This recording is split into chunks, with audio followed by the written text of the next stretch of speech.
आज मैं आपको अनुलोम विलोम प्राणायाम के बारे में कुछ महत्वपूर्ण चीजें बताऊंगा जो आज तक आपको किसी ने नहीं बताई होगी, क्योंकि ये बात आपके जीवन में बहुत ही कारगर साबित होने वाली है।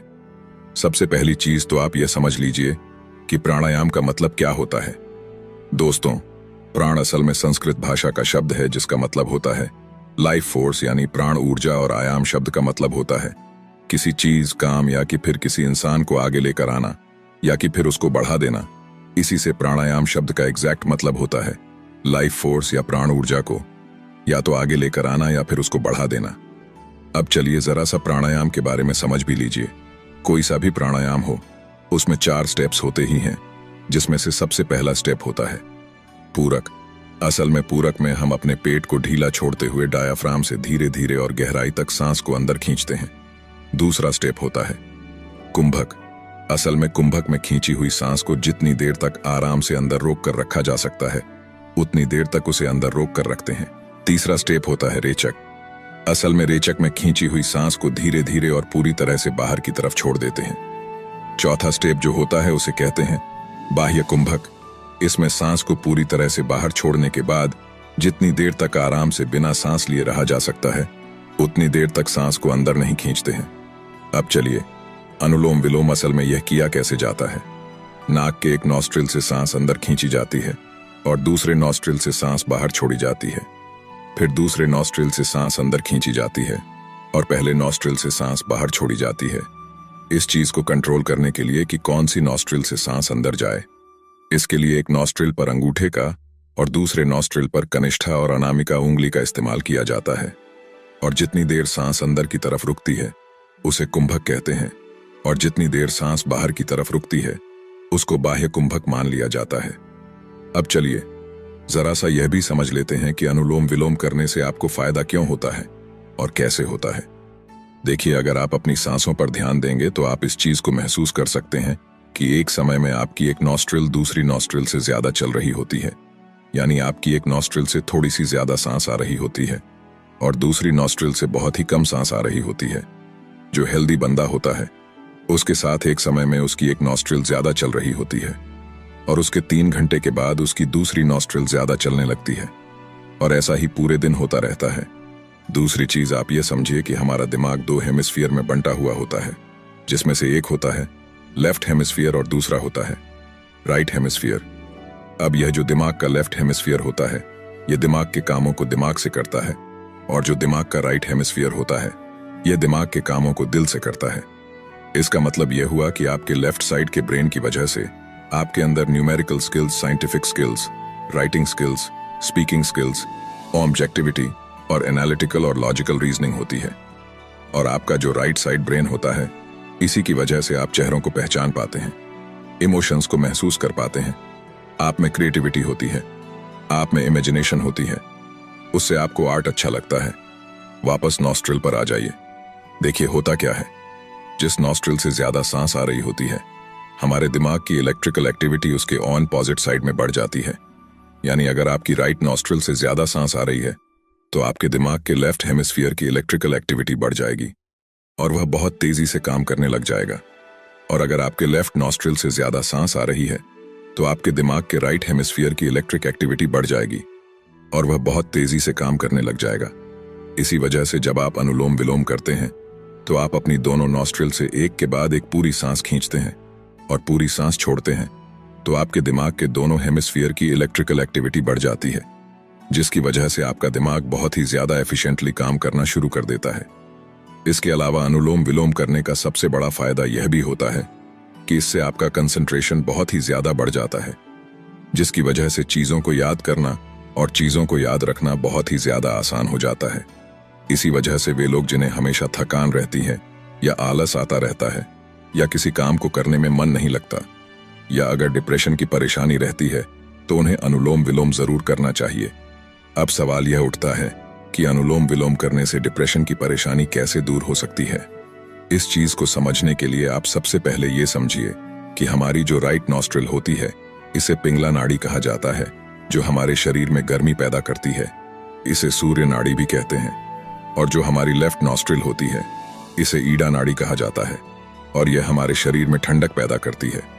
इसीलिए इसे चंद्र नाड़ी भी कहा जाता है। होता यह है कि इस चीज को बहुत ध्यान से सुनिए।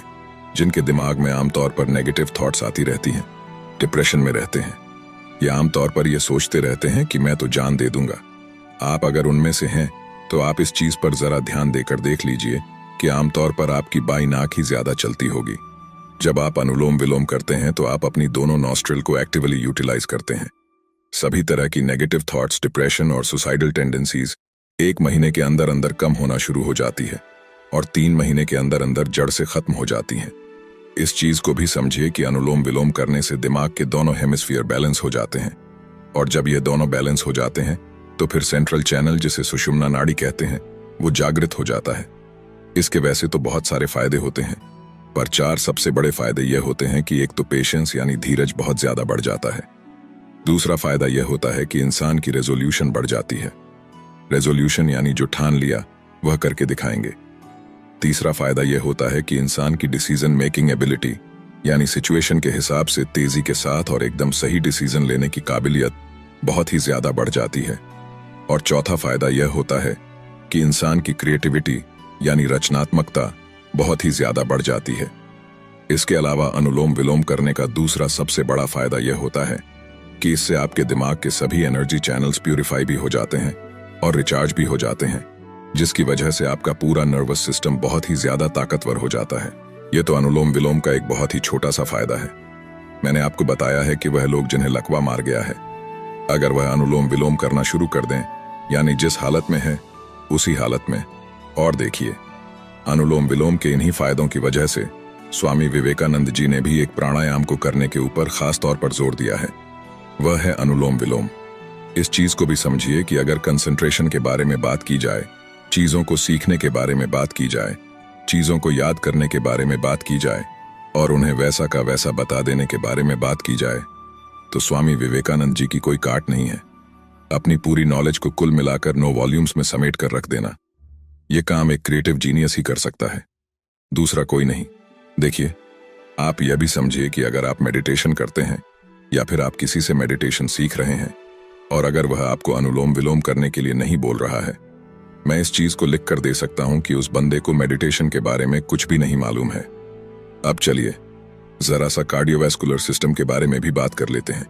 देखिए, अगर आपका दिल कमजोर है, हार्ट में ब्लॉकेज है, हाई ब्लड की परेशानी है या फिर लो ब्लड प्रेशर की परेशानी है, आप केवल अनुलोम विलोम करना शुरू कर दीजिए और धीरे धीरे करके न केवल आपकी सभी परेशानियां खत्म हो जाएंगी, बल्कि आपके हार्ट अटैक को कम करने की ताकत भी कई गुना ज्यादा बढ़ जाएगी।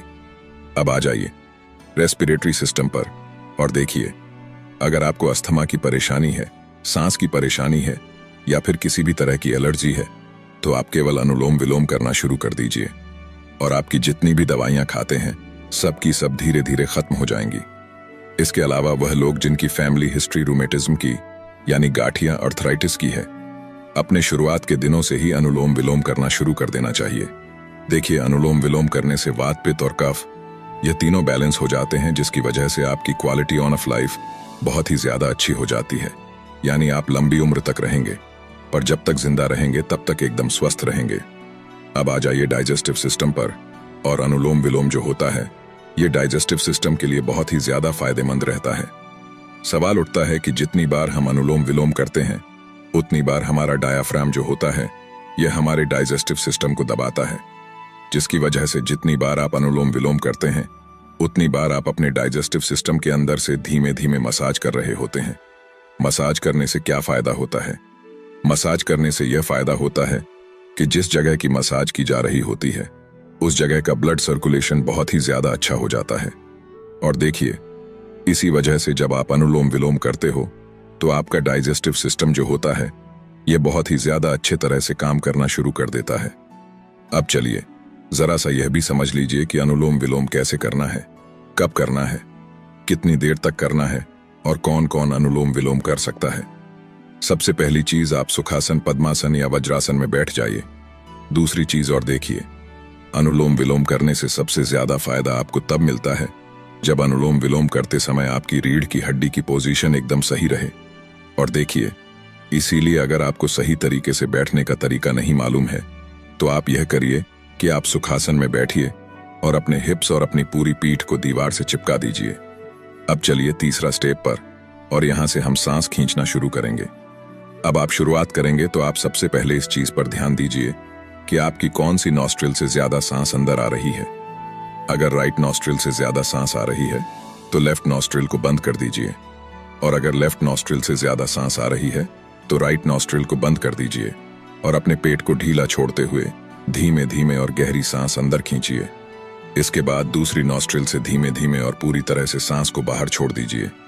फिर इसी नॉस्ट्रिल से पेट को ढीला छोड़ते हुए धीमे धीमे और गहरी सांस अंदर की तरफ खींचिए, और वापस पहली नॉस्ट्रिल से धीमे धीमे और पूरी तरह से सांस को बाहर छोड़ दीजिए। यह हो गया। एक अनुलोम विलोम शुरुआत 10 अनुलोम विलोम करने से की जाती है, और हर दिन एक अनुलोम विलोम बढ़ाते चले जाते हैं, और तब तक बढ़ाते चले जाते हैं जब तक हम एक बार में 30 अनुलोम विलोम करने लायक नहीं हो जाते हैं। जब हमारी काबिलियत एक बार में 30 अनुलोम विलोम करने लायक हो जाती है तो उसके बाद अनुलोम विलोम करना बंद कर देते हैं, और उसके बाद नाड़ी शोधन प्राणायाम करना शुरू करते हैं।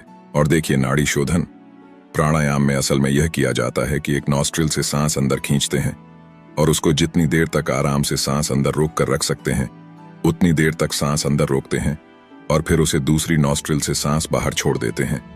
इसके बाद जितनी देर तक बिना सांस लिए रहा जा सकता है उतनी देर तक सांस नहीं लेते, और वापस दूसरी नॉस्ट्रिल से सांस अंदर की तरफ खींचते हैं, और यह साइकिल रिपीट होती जाती है।